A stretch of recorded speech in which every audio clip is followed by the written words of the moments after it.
natuula ne mubuulirira ne mugamba byokola binnuma oba bulijjo obadde oyagala kukimanya mbu nno binnuma ekyamazima binnuma naye siina kyakukola ki mami wange mutegeezezza eyali e Washington DC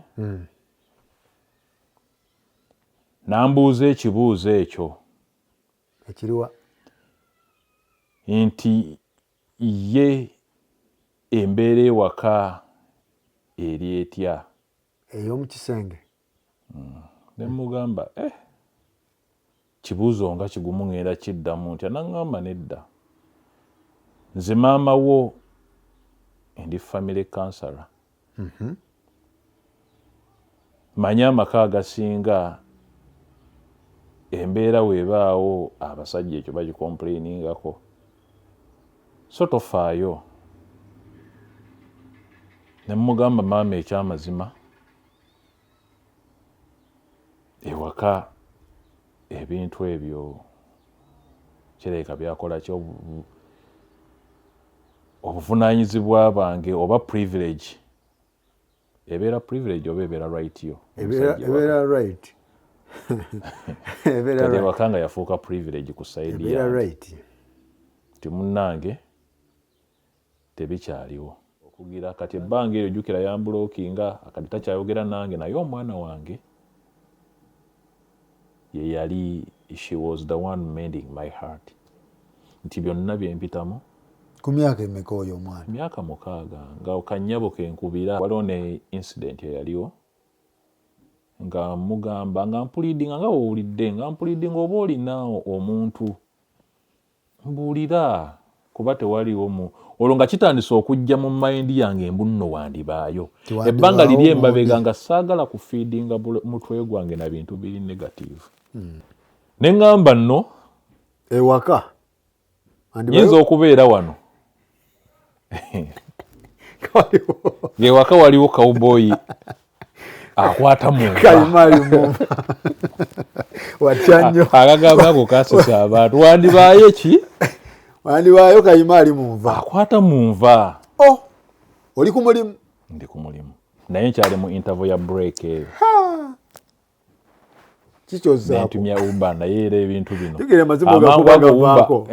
amangu ago uba yayanguwa nga wanaabeerawo embeera nno muganda wange birina ebintu engeri gye byanguwa ne bibaate ng'ebiri mu fevayo ngenda okuva ku building wansi okutuuka nali ku fulondooza ya 6 kati ground level yaffe eri ndowooza ya 4 ekizimbe kyaffe floor 3 ziri wansi w'enkole oyinza okwebuuza lwaki ngamba nava ku 6 ate ku y'okuna nagenda nenfuna ki we nayingira namusanga mu kisenge zaali 2 mwezi gwa 8 2 olunaku lwali lwakuna yaŋŋamba oluggulidde ku ppata okwoyo okwenyola n'abapangisa olwa renti oli Bulaaya oyagala kugula ttaka oba oyagala kukakasa bunene bwa ttaka ly'oyagala okugula aba Mastermind Property Management Limited babikukolerako byonna basoloza rent ku bapangisa abo wamu n'okuddaabiriza ennyumba weewala okugula ettaka eririko enkayana era nga teriwera oba nga liri mu ntobazi naawe ali mu kuzimba bakukeberera omutindo gw'ebizimbisibwa nga bakozesa tekinologiya ow'omulembe va ku bya seminti nti teyawera kuba balina bayingini abakugu mu kuzimba olwo olyoke weewala ebizimba okugwa buli ekikolebwa kyonna kiyita mu mateeka kuba tulina balooya baffe abakugu. Mastermind Property Management Limited basangibwa ku Namanda Plaza second floor room F4 emabega wa Cham Towers e Kampala. Okumanya ebisingawo kuba ku ssimu zino wammanga ganyulwa ssente z'otadde mu kuzimba ng'okozesa Mastermind Property Management Limited. Tubalamusiza mwenna wemuwangaali okubeera nga mutulaba yenze Sakozi Farouk ndi ne muganda wange Joseph Mukenya. Tuli wano ku nsonga tukyakutwala mpola mpola era nga mwebale nnyo mwebale ddala okubeera nga mugoberera emboozi eno paka ku Victory. Tugenda gitwalira ddala paka ku Victory mpola mpola tujja tugattagatta ddo mpola mpola tugatte mpola mpola tulabe ekintu nga bwe kitambula. Muganda wange Jose webale nnyo webale ddala episode eri eyaggwa abantu balina ekintu kye bansaba ne baŋŋamba nkwebaze webala okuvaayo okubeera nga olaga obuvumu okunnyonnyola ensonga ng'ekintu nga bwe kyatambula era ne bansaba nkubuuze nti obuvunaanyizibwa bw'ewaka tewabunnyonnyolawo bulungi ate nga y'ensonga emu abantu abali mu mbeera eno gye basinga okunyigirizibwamu nga baayagala obannyonnyolemukko ewaka embeera y'omu kisenge kuba twakoma wali ng'otugamba nti ne club kati amasimu gagenda mu biduula gavuga direct owulira nga ebyokugira ebyokugatuga biweddewo si we kyali nga tebikyali mu kutuga twajjanga era tatya kwogera ku ssimu ne banne kati nga tetunnagenda wali tunatandikira wali we twakoma tusaba otutangaazeemu mu kisenge awo kuba kyali kitya ekintu kuba waliwo be nawulira nti babeera ku timetable kati kuggwe kyali kitya bintu ng'ekyo. Okusooka nja kubuuzaako abatulaba kankwongere wano ku sawundi bulungi nnyo esebo nja kubuuzaako abatulaba esebo naawe bwana Faruku nkwebaze okuba mbu nno waleetawo platform eno esebo okutegeeza abantu abali ebweru wa America oba abakyali ewaka oba n'abo ababeera mu America okusharing experience gye tukola ki gye tuyitamu okudda ku kibuuzo ekyo ompadde ekigezo ky'amaanyi naye nja kukyogerako kye nnaaba nsobodde okukyogerako then tutandikire buli we twakola ki we twakoma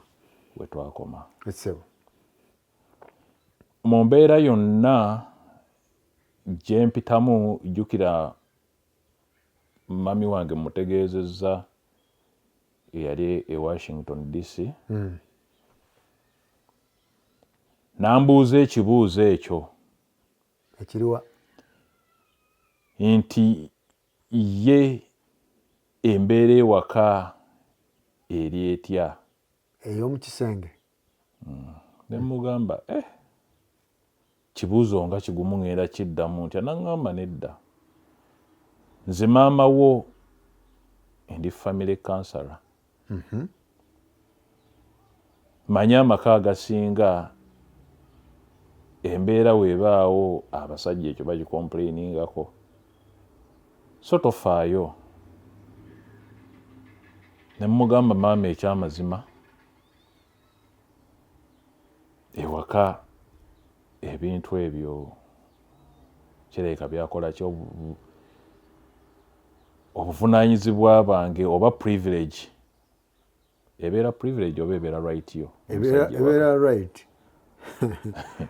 kati ewaka nga yafuuka privilege ku saidi yange ti munnange tebikyaliwo nagamba ekyo nga kibi kiyigiriza omusajja okukola ki obwenzi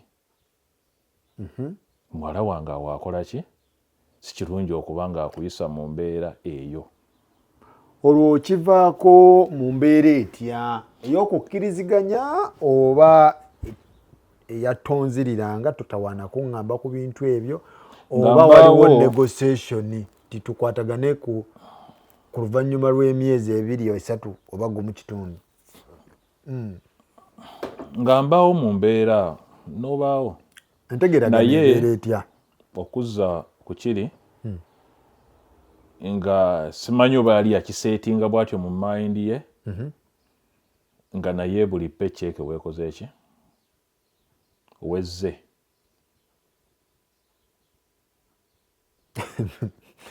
okiwulidde paycheck weekoze eki paycheck kaseeyingirawo ezze jjukira kyessaggambye nga paycheck wejja nsooka kutunuulira kubeera ne mu butonde weekiri abasajja tula okulabirira baki bakyala wejja nsooka ne mmanyi owaayi waliwo ensawo gye yaŋŋamba gy'ayagala waliwo gadget gy'akola ki gye yeetaaga gy'ayagala waliwo gundi gy'ayagala okiwulira nkuwulira naye ng'ate ye oluusi oba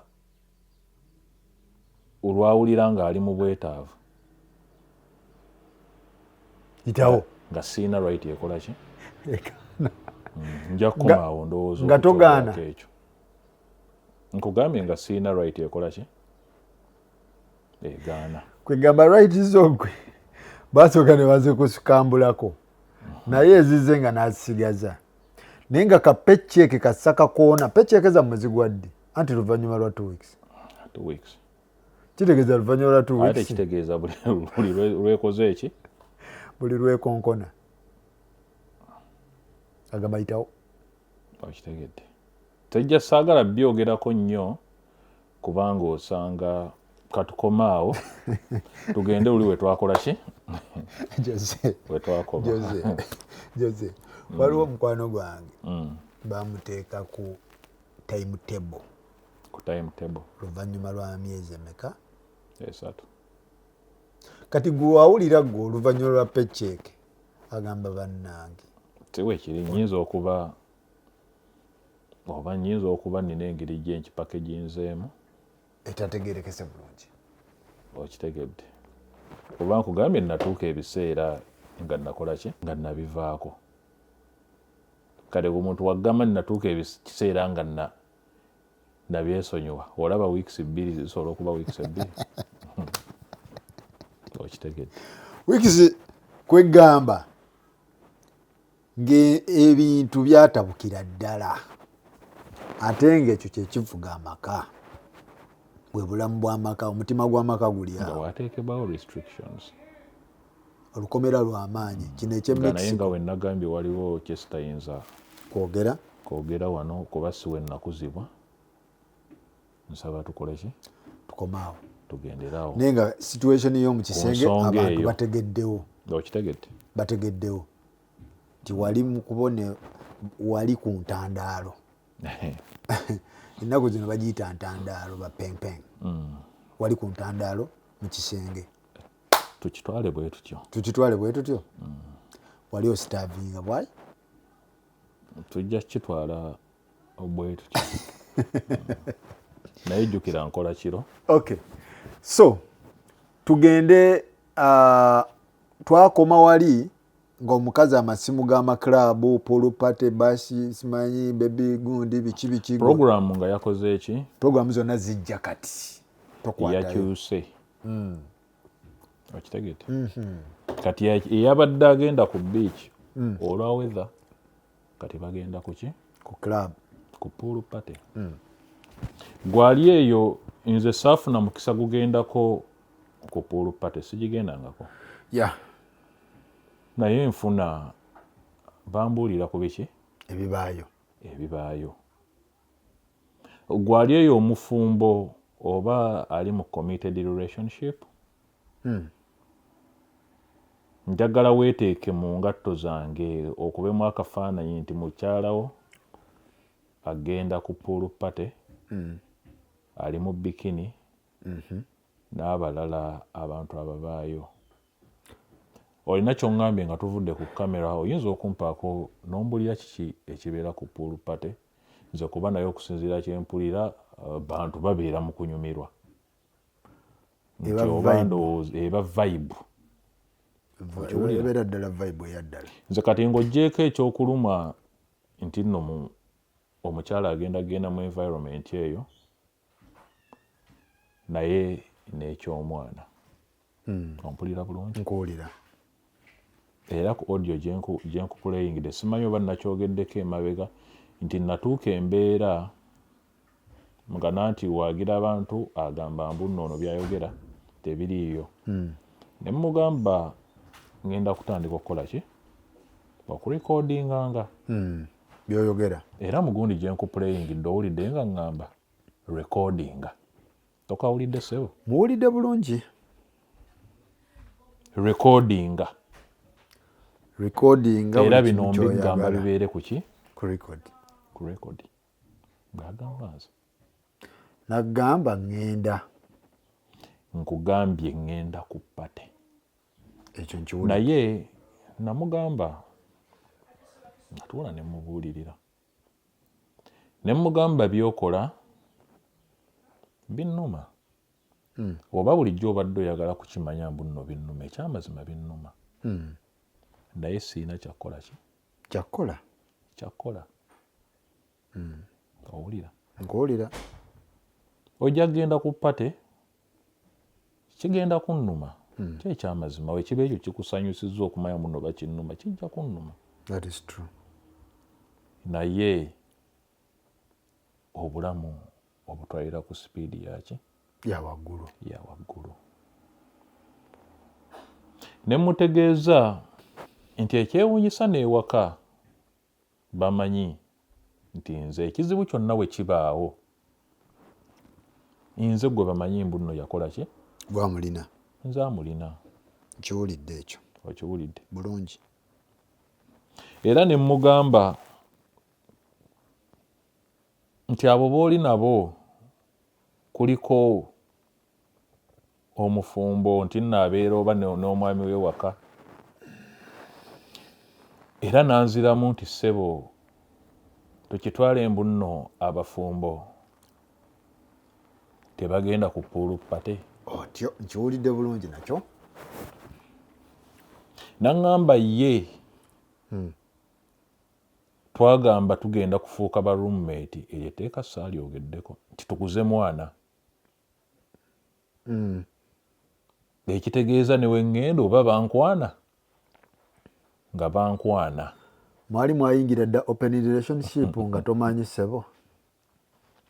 Simanyi wenyinza kitambinga ebeera open naye gwe olaba obeera n'omukyala ewaka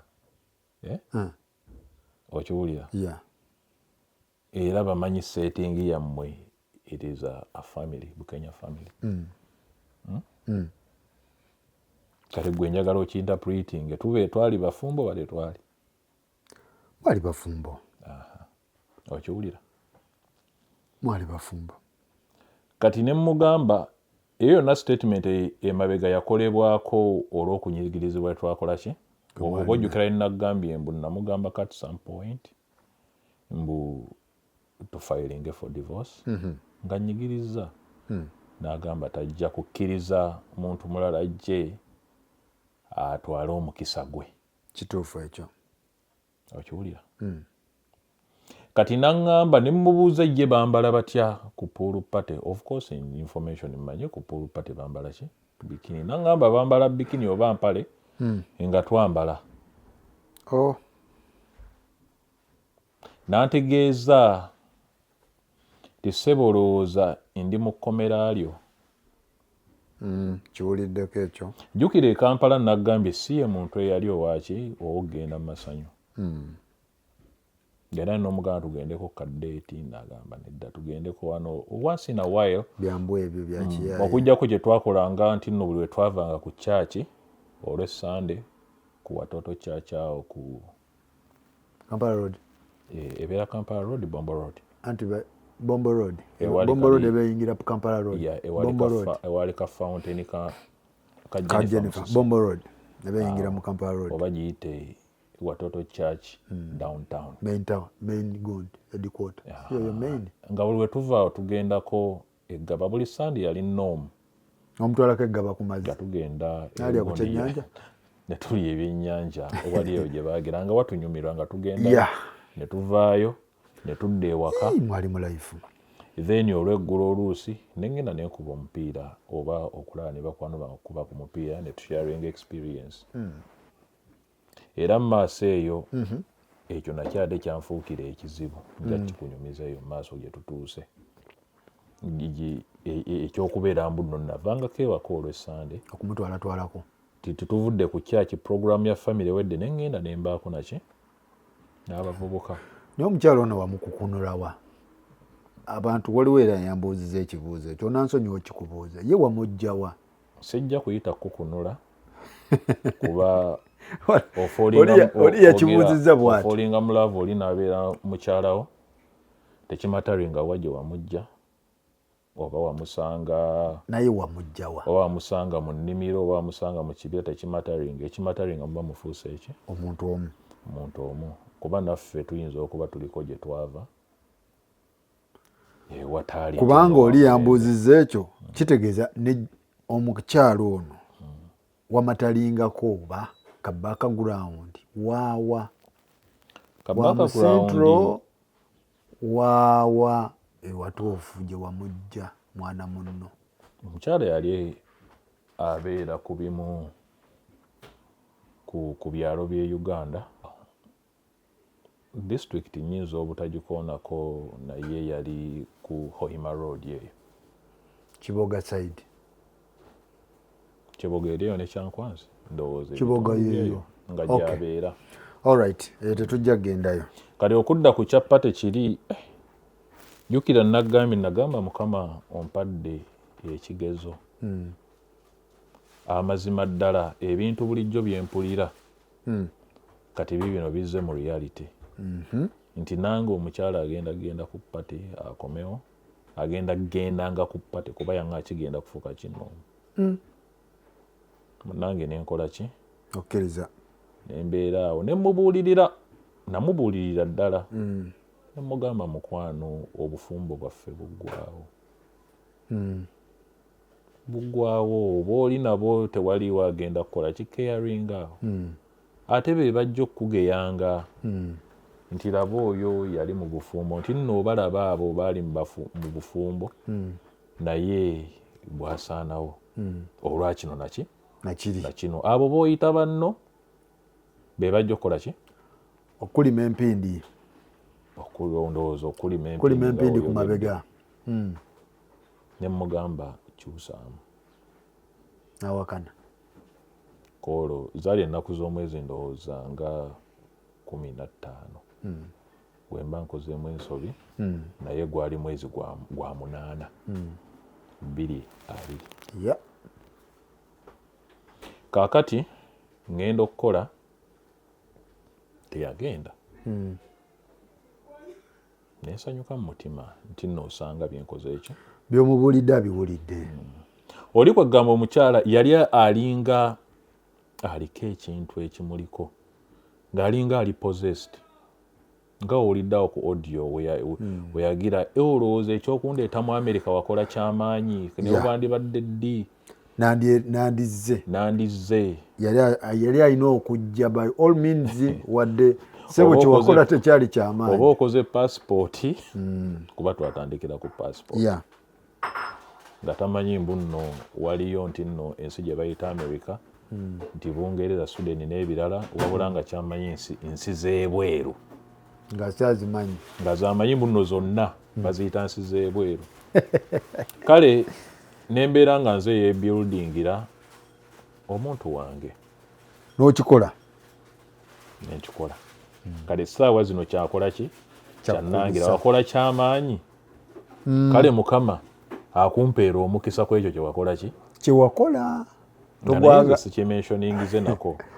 Sirina entitlement yonna gye neeteekako wabula ndaba olw'omwana waffe oli naye okubeera nti obulamu abutwala mu direction etali nki. Olwo bino betwogera tuli mu under one roof. Datubeera wamu ssebo. Okay. Bwaliwo bikola naye nga buli omu ali ku apartment. Ezo ennaku z'omwezi zaali nga 15 omwezi gwali gwa 8. Abafumbo bo bakitegeera kati kye tuliko. Sama kyali kiseera kya sama. Ompulira? Nkuwulira. Ne ngenda okukola kati nga kinsusseeko ne nkubira omu ku bamikwano gye ne mugamba munnange omwana ono mumumisiriidinga mumutwala mu direction etali nki enkyamu. Mwe mubeera omu temuli ki? Yali akwasaganye ne temuli bafumbo girls bagazi. Temuli bafumbo. Ye we tunaayawukana kubanga embeera empitiriddeko nvuddewo nzizeeyo e Kampala ate yemmwe abajja okukola ki? Okumukuba ne mugamba nkwegayiridde tumuyite Mary nkwegayiridde gundi mumwesonyiwe saagala temumuwabya. Mary agamba atya? Yanziramu n'aŋŋamba nti nali simanyi mbu nno abafumbo tebagendako ku pool party ne ba girls. Akantu ako kajjukira bulungi. Abafumbo tebakola ki? Tebagendako out ne ba girls. Ku pool party ne ba girls. Nokawulira bulungi. Nenkawulira bulungi. No ssaawa ziri 7 gwa kiro. Jose nkufuna bulungi. Ne mugamba ekitegeeza ssaawa ziri zino 7 gwa kiro mukyaliyo. Ate muli out of town. Bagikubira ddala wala. Like kuba namubuuza eridda nambuulira town gye yaŋŋamba like 25 minutes away from your town. From our hometown. Owulira? Nkuwulira. Ne mugamba essaawa zino kitegeeza omwana yandibadde akyali ki? Nammwe. Olwo oli ludda oli ku mulimu? Ndi ku mulimu. Omwana aliwa? Bali waka n'omukyala. Ne mugamba yandibadde akyali out nammwe era ng'akyali mu environment y'omwenge, akyali mu environment y'abambadde engeri gye mwambalamu ku pool party.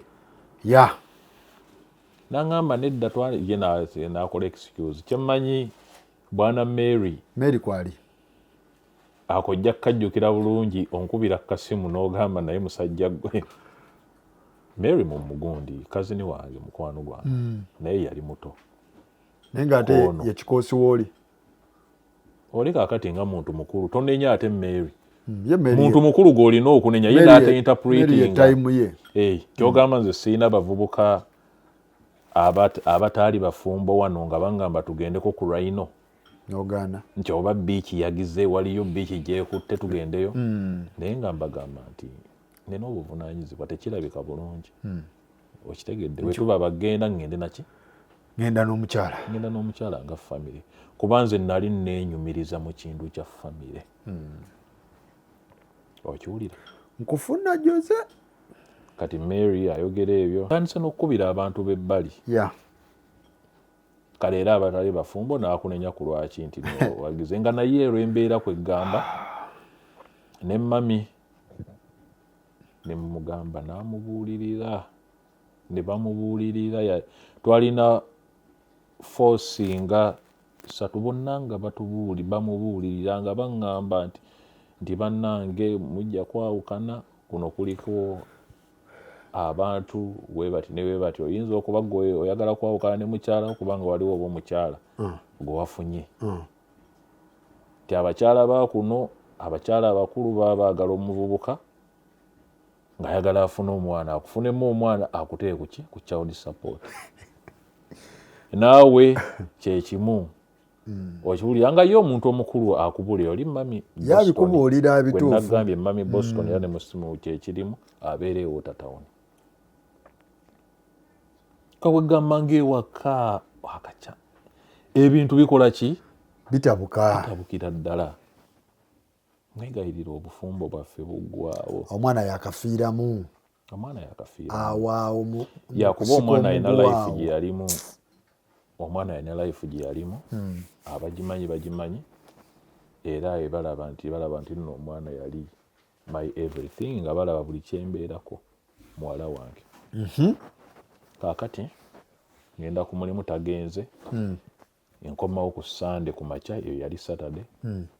Kati awo nawo obusungu kati awo strategy yali yaddako busungu butayogera naye nga mukambwe nnyo. Omanyi okubeera n'omuntu ng'akutunuulira ng'oba abadde ki tayogera naawe ekigambo n'ekyo n'ekimu kati olwo takyayogera kuba eyo incident kolwo nayogera gundi amazima namugamba audio eno ngenda gisharinga kuba tomuliddawo ng'agamba recording ambikugambe bwe nti nemugamba ngenda gisharinga n'abantu abakulu bongereko okubuulira nabo kyabasukkako omuwala utterance ze yakola nga bw'oziwulidde. Awulira? Mpulira Jose. Kino gwali eyo njagala kikuwe kyakuyiga embunna embeera weebeerawo baako ne tangible evidence. Okiwulidde? Kubanga ojja kutuuka omuntu akwegane nti nno oyo mulalu alimba. Naye tubeera tutuuse mu kooti ng'eyo woowulira mu maaso gye tugenda nga tolina kintu kyonna kyoyinza kulaga mbu nno nali mu kukola ki ali mu kunyigirizibwa. Kale abantu baleme kugamba mbu nno oba ku lwaki wabeerawo okurekodinga settingi yeeno ebweru batuyigiriza kyova olabira kamera toziraba kamera mpitirivu obujulizi tebaleka obujulizi bakola ki batambula nabwo. So abantu baleme kitwala ate mu ngeri ki ndala. Kati yo wiiki yonna neyitawo kati meanwhile ku mulimu gye nali musabidde eri ewange gye nkola bakola ki bamuyita olwa recommendation yange. Mukazi wali omwagala? Of course mukyala wo olina okumwagala, olina okufaayo nga naye wenagambye nanyigirizibwa okwagala ne kuba nga kukendedde nga naye now I care for her welfare. Alina okuba obulungi okubeera okitegeera. There is a difference between caring and loving, even though they say that loving is caring. Naye ebibiri byawukana. Okiraba? Sibitegeera bulungi naye birabitegeera bulungi. Nja kuwa example. Basajja bangi oba abakyala bangi asobola okuba omukyala ng'amunyigiriza. Eventually omukwano ne gukola ki? Ne gusaanawo. Abasinga ngambye si bonna baresortinga ku kufunako ki? Ba side dishes. Kyova olaba weebuuza omusajja alina side dishes naye ewaka takola ki? Tavaayo. Tegeeza omukwano ewaka gwakendeera naye kaakati afaayo ku lw'obulungi bwaki? Akeyaringa. So byawukanamu. Nkitegedde kati leero. Olaba? Kati munnange ebbanga litambula ewaka kati n'okwogera obwogezi tekukyaliwo. Omubuuza takuddamu. Okiraba? Nkiwulira. Olw'akamanyiro kali akabaddewo ak'omulemesa okugendawa ku beach ku pool party. Naye gwe ali eyo nga era wenagambye just imagine Faruku simanyi oba oli mufumbo oba toli oba katugamba olinayo girlfriend gw'oli comfortable nakyo agende ku pool party okusinziira byombuulidde ebibahayo nga toliiko. Oba nze neebuuze nze lwakuba mpulidde bakwano bange bagenda nabo ku pool party ng'oba nze nsobola okugendayo ku pool party? Sisobola. Ne ba boys? Sisobola. Owulira? Nkuwulira bulungi. Kati okutuuka abantu abasinga we baagala okugira kati ebbanga eryo jjukira yambulookinga akati takyayogera nange naye omwana wange ye yali she was the one mending my heart. Nti byonna bye mpitamu. Ku myaka emeka oyo omwana? Myaka 6 nga kanyabo kenkubira. Nga yaliwo gwenkubira ng'era essaawa ze nateranga omukubira kuba nagendanga ku mulimu essaawa emu naye under normal regulations shift yange etandika ssaawa 4:30. Kati nga naye ngenda emu buli kanaku nempiikingayo 3 hours extra is overtime. 3 hours extra is overtime. Naye kaakati mu interval eri in between awo okuva ku zino ze napiikinze okudda ku regular time yange y'4:30 ssaawa 4 awo between 4 ne 4:30 nga nkubira n'ennyumya n'omwana ewaka kuba gwe nasigaza ku iPad y'omwana.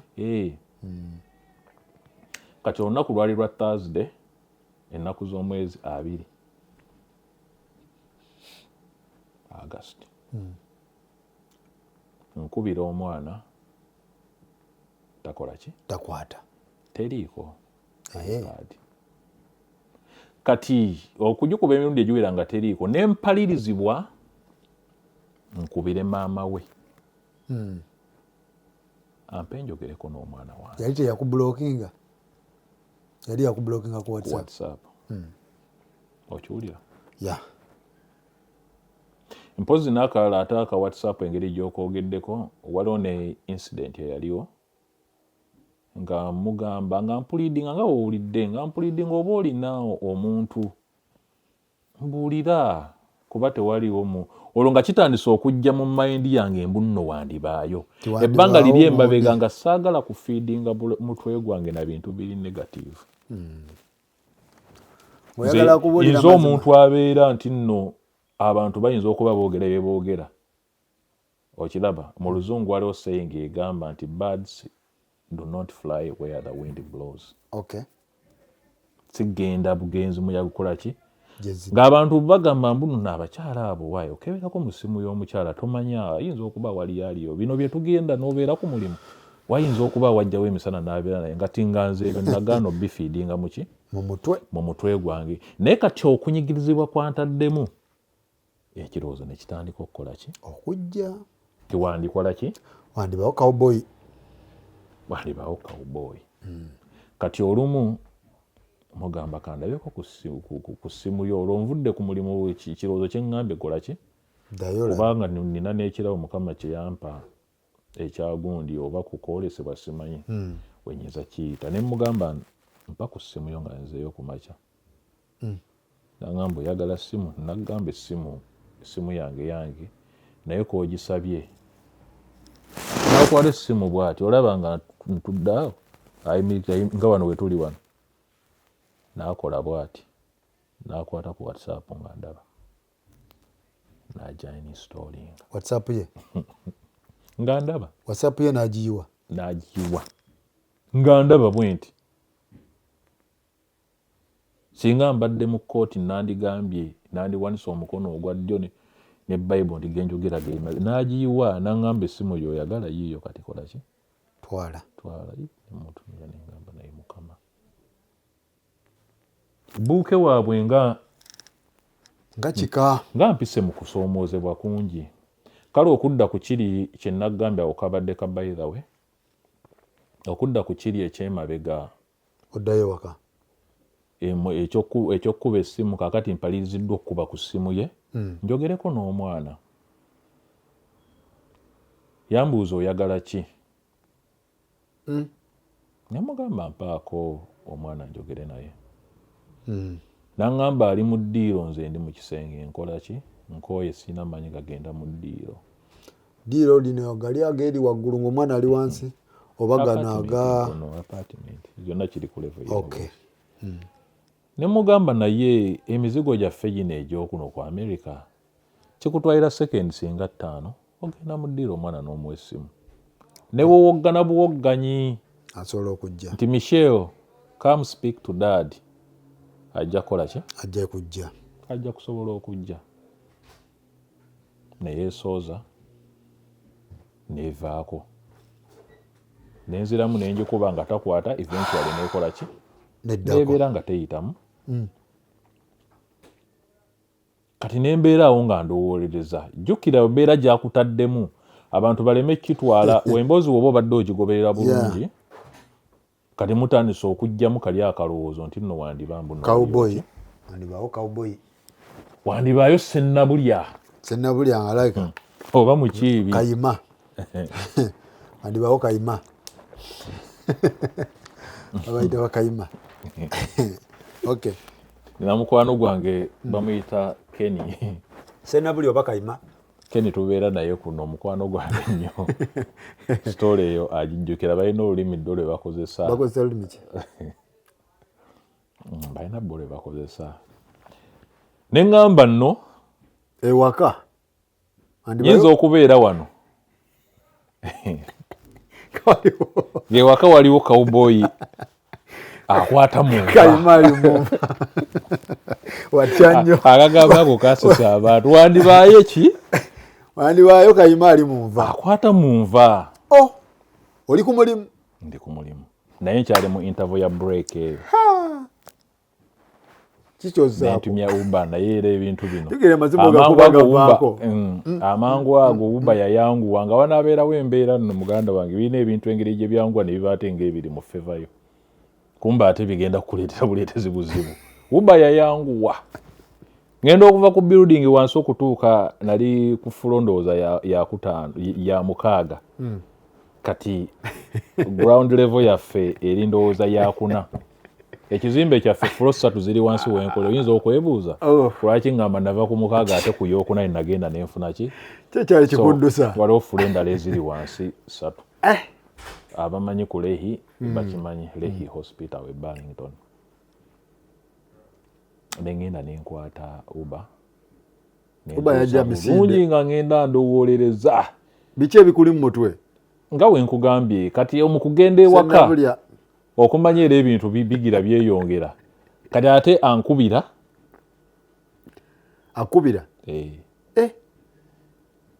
nenjikwata omwana nga yayogera nange daddi essimu yabadde eweddeko ki omuliro muwala wange nga naye already ndi mu transit ngenda waka wakyajinze dda si mu mbeera eri violent naye olabe ekyekigenda maaso waka we nayingira namusanga mu kisenge omwana ali mu ddiiro ali ku TV mukazi wattu nga naye takyaweeba tayimu ki emala era abantu bamanyi abatumanyi on personal level bamanyi bondi gye nnina ne muwala wange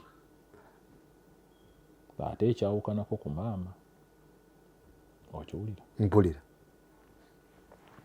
munnange neneggulirawo nenyambuka paka waggulu tuli ku fulo tawulira yagundi nenzigulawo nenyingira wenyingira ali mu kisenge nantegeeza onkanze n'okunkanga mbadde mmanyi mubbi okomyewo wako obadde omanyi ogenda kunsanga na musajja kiki oli Albert omukyala gye yafuna Friday akola ne statement ng'eyo owulira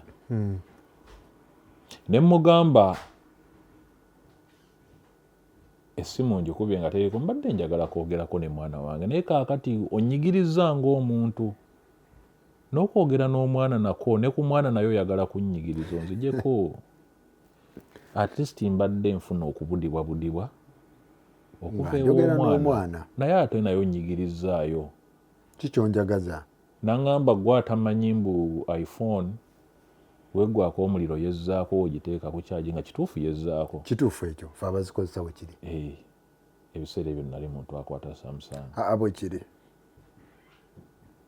ne mugamba kale kandabeko obaddala gubadde guweddeko nagamba mpozi weerabira etteeka eririwo tewali kukwata kuki ku ssimu yange omukazi kati awo ebiseera awo ku point eyo byonna awo sifunangako busungu bwonna ku byemabega awo obusungu bwalinnyamu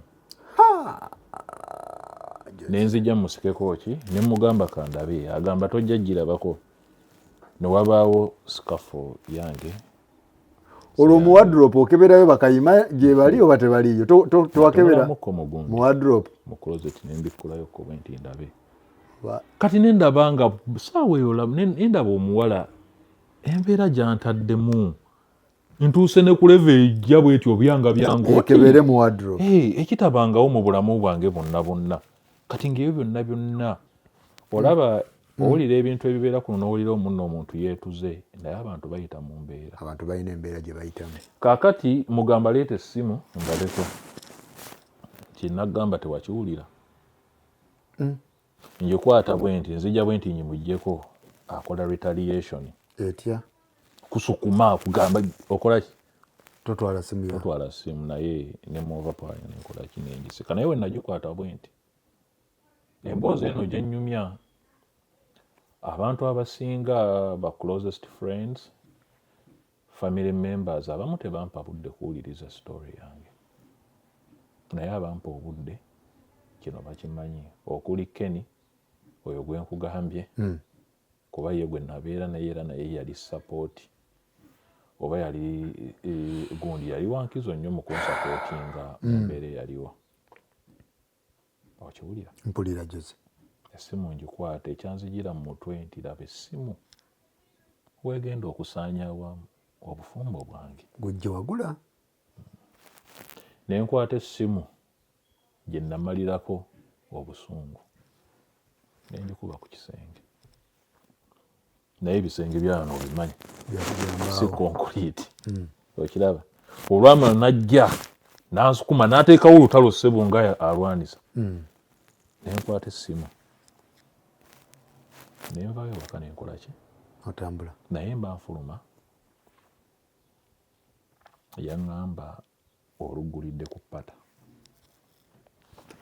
Mwebale nnyo. Akagambo ako kawulidde? Mwebalire ddala. Oluggulidde ku ppata. Kati lutandika kati firimu etandika. Ensonga gye zidda ndowooza mulabayo baganda bake wetu wetubadde ekitundu kino bwe kityo bwe kibadde tukwatagane mu kitundu ekiddako. Amugamba oluggulidde ku ppata. Mukyala we yamugamba kati ebintu bivudde kati mu kaliyoki kati biddidde ddala. Ennaku z'omwezi zaali 2 mwezi gwa 8 2 olunaku lwali lwakuna. Basi wetu wetubadde tukwatagane mu kitundu kyaffe ekiddako. Mwebale nnyo mwebale ddala abatugoberera mugoberere tulabe Victory weegwira ani amuwanguzi mu kintu kino. Tuyigiremu ebintu bingi. Amateeka gagamba ki? Kino. Wali mu mbeera eno munnange beerako owulirize. Oyinza kivaamu otya? Baaba n'abakibaddemu bagenda kukubuulira. So tukwatagane mu kitundu kyaffe ekiddako. Ekiddako kuba oli amuwoneza amugamba kati oluggulidde ku ppata. Kati ppata. Kyekiddako. Mwebale nnyo mwebadda tukwatagane next time.